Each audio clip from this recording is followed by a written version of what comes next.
ओम श्री साईनाथाय नमः। Happy Thursday, शुभ गुरुवार, साईवार की आप सभी साईं भक्तों को हार्दिक शुभकामनाएं और आप सभी को मेरी तरफ से ओम साईं राम, जय साईं राम। कैसे हैं आप सब लोग? बाबा की कृपा से आप सब लोग अच्छे और स्वस्थ होंगे। श्री साईं बाबा का पावन महाग्रंथ श्री साईं सचित्र ग्रंथ का आपने और हम सब ने मिलकर बाबा के इस पारायण ग्रंथ का हमने 1 से 17 अध्यायों तक बाबा का पारायण किया और आज हम अध्याय 18 का पारायण करेंगे। आप और हम सब मिलकर एक साथ बाबा से अपनी मनोकामना पूर्ति के लिए अरदास करेंगे और बाबा का पारायण करेंगे। जो कोई भी भक्त बाबा के पावन ग्रंथ श्री साईं सचित्र का पारायण करता है, मनन करता है, सुनता है किसी भी मनोकामना पूर्ति के लिए, तो बाबा उसकी हर समस्त मनोकामनाओं को पूर्ण करते हैं। बाबा के साईं सचित्र ग्रंथ के अनेकों लाभ और चमत्कार हैं जो हमारे जीवन में घटित होते हैं और बाबा सभी की ही इच्छा पूर्ण करते हैं। आप और हम सब भी बाबा से अपनी मनोकामना पूर्ति के लिए बाबा का पारायण करेंगे। पारायण शुरू करने से पहले अगर आप मेरे चैनल पर नए हैं, पहली बार आए हैं, तो आप मेरे चैनल को सब्सक्राइब, लाइक और शेयर कीजिए और घंटी के बटन को ज़रूर दबाएं ताकि आप आने वाले बाबा के पारायण से, पाठ से, संदेश से, उपदेश से जुड़े रहें। शुरू करते हैं अध्याय नंबर 18। सद्गुरु श्री साईनाथ और उनका उपदेश, बाबा का शयन, शगुन ब्रह्मा, श्री साईं का विनय भाव, आध्यात्मिक उन्नति का सरल मार्ग। इस कली काल में गुरुओं का अभाव नहीं है, लेकिन वे वास्तविक या सच्चे गुरु नहीं कहलाते। उनमें निज स्वरूप आत्मा के ज्ञान का अभाव होता है। गुरुओं जैसी वेशभूषा धारण कर कान में मंत्र फूंक देना ही उनका उद्देश्य होता है। ऐसा करके वे न केवल स्वयं से बल्कि अपने शिष्यों से भी छल करते हैं, उनका शोषण करते हैं और बंधन में बांधने का ही कार्य करते हैं। उन्हें यथार्थ ज्ञान नहीं होता। उपरोक्त के विपरीत श्री साईं वास्तव में सच्चिदानंद स्वरूप सद्गुरु थे। भक्तों के प्रति उनका अनन्य प्रेम था।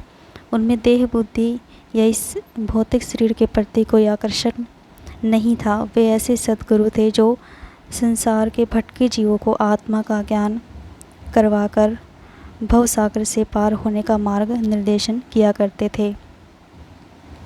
श्री साईं बाबा में यह विलक्षणता थी कि उनके पास जो भक्त दर्शनार्थ आते थे और कोई प्रश्न करते थे तो वे उन भक्तों को तीनों कालों की घटनाएं बतला दिया करते थे।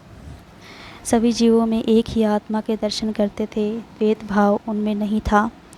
न कोई उनका शत्रु था, न कोई मित्र। वे नित्य मुक्त थे।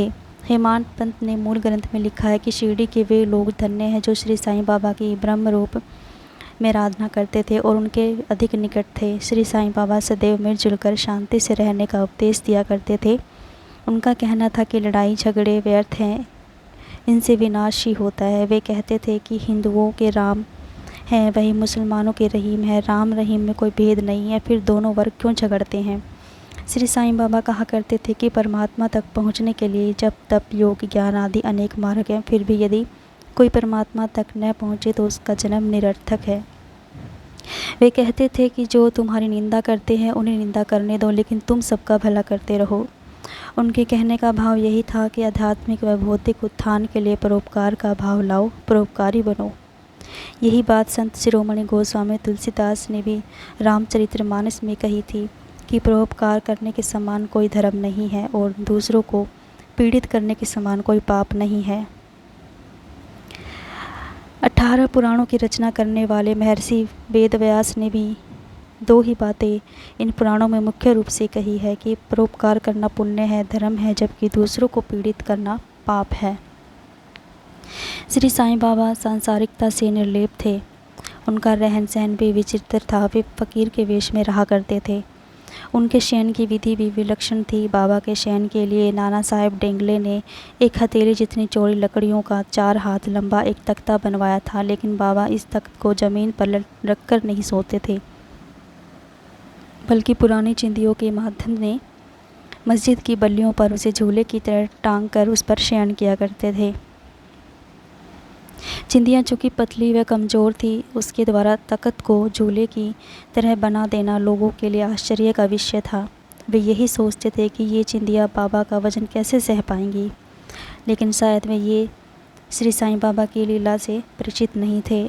जब श्री साईं बाबा निर्मल चिंदियों से बंधे तख्त का शयन करते तो लोग उन्हें शयन करते देख आश्चर्यचकित रह जाते थे।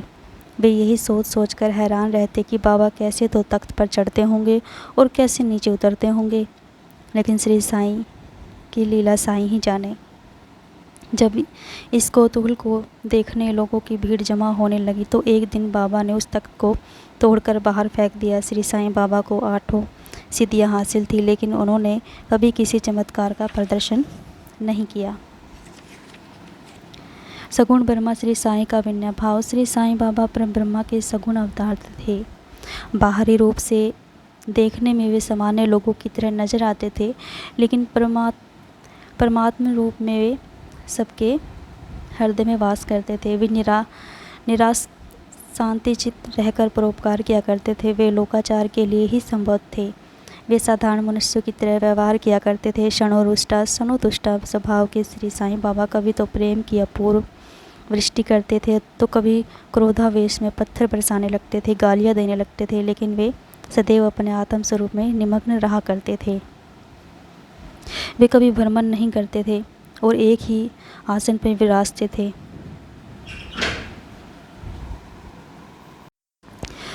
वे कभी भ्रमण नहीं करते थे और एक ही आसन पर विराजते थे। उनके पास एक दंड, एक छोटी लकड़ी जिसे वे बड़ा संभाल कर रखते थे। वे सदैव विचार शून्य रहा करते थे। निर्वाह करने मात्र के लिए ही उन्होंने भिक्षावृत्ति को अपना रखा था। उनके मुखारविंद से हर पल अल्लाह मालिक मुखरित होता रहता था।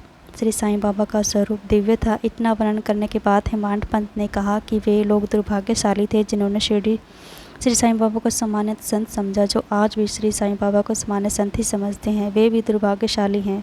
श्री साईं बाबा के जन्म माता पिता का तो किसी को नहीं पता है, फिर भी अनुमान ही लगाया जाता है कि वे शिरडी में पहली बार तब आए थे जब वे 16 वर्ष के तरुण थे। उस समय 3 वर्ष शिरडी में रहकर अंतर्धान हो गए। दूसरी बार चांद पाटिल के साले के लड़के की शादी में बाराती बनकर शिरडी आए, तब वे 20 वर्ष के थे। तब से वे 60 वर्ष तक शिरडी में ही रहे। इस तरह अनुमान लगाया जाए तो 80 वर्ष की आयु में उन्होंने 1918 में समाधि ले ली। इस घटना से उनका 1838 में होना जाना चाहिए, जिसमें कीर्ति श्री वैराग्य ज्ञान ऐश्वर्य उदारता आदि गुण हो। वह भगवान ही है। श्री साईं बाबा में भी यही गुण विद्यमान थे। भक्तों को वे प्राय कहते थे कि दासा नुदास मैं तो तुम्हारी ऋणी हूँ। उसका ऐसा कहना उनकी विनयशीलता का ही प्रतीक है। संसार में रहते हुए भी वे सांसारिक पदार्थों का उपभोग रुचि से किया करते थे। जहाँ वासनाएं अन्य चेष्टाओं का लोप हो जाता है, वहाँ शुद्ध चैतन्य रूप उजागर हो जाता है। श्री साईं बाबा ऐसे ही शुद्ध चैतन्य स्वरूप थे। वे बाल ब्रह्मचारी बंधनों से मुक्त पूर्ण ब्रह्म थे। मान अपमान का भी उन्हें बोध नहीं था। इस संदर्भ में उनके एक भक्त नानावली का प्रसंग देना उचित है। नानावली बाबा का बड़ा विचित्र भक्त था। वह कब क्या बोल दे कुछ पता नहीं होता था। वही बाबा के कार्यों को भी किया करता था। एक बार की बात है कि बाबा मस्जिद में गद्दी पर विराजमान थे। नानावली जल्दी से उनके निकट गया और बोला कि उठो उठो, गद्दी से उठो। उसके उठने पर बाबा गद्दी से तुरंत उठ गए। फिर नानावली स्वयं गद्दी पर बैठ गया। कुछ देर बैठकर वह उठ गया और बाबा को गद्दी पर फिर से बैठने को कहा। बाबा फिर गद्दी पर विराजमान हो गए। तब वह उनके श्री चरणों में गिर पड़ा। नानावली द्वारा उठा देने और फिर से बैठा देने की बात बाबा ने जरा भी बुरा नहीं मानी। वे मुस्कुराते हुए ही इस प्रसंग से बाबा की विनम्रता का संकेत मिलता है। आध्यात्मिक उन्नति का सरल मार्ग। श्री साईं बाबा अपने भक्तों के आध्यात्मिक उन्नति का सरल मार्ग बताते हुए कहा करते हैं कि साईं साईं का ही स्मरण करो। ऐसा करने से तुम सांसारिक बंधनों से मुक्त हो जाओगे। उन्होंने कभी भी आसन प्राणायाम जप तप पंचाग्नि त्याग आदि साधना करने को नहीं कहा। वे अंतर्मुखी रहकर परोपकार किया करते थे। साईं साईं का स्मरण करना साधना का सबसे सरल साधन है। इसमें कुछ भी व्यय नहीं होता। मन बड़ा चंचल है, इसको वश में करना अति आवश्यक है, क्योंकि मन ही बंधन का कारण है, तो मन ही मोक्ष या मुक्ति का भी कारण है। इस मन को जिस कार्य में लगाया जाएगा वह वही कार्य करेगा, अथवा जिस विषय में मन को लगाया जाएगा यह उसी विषय का चिंतन करेगा। इसलिए मन को गुरु के श्री चरणों में अर्पण करने पर वह गुरु चरणों का ही चिंतन करेगा। लेकिन इसके लिए यह भी आवश्यक है कि संत पुरुषों की संगति की जाए, परमात्मा के लीला कथाओं का श्रवण किया जाए। संतों का संग करने से मन में लगी गांठें एक एक करके खुलती जाती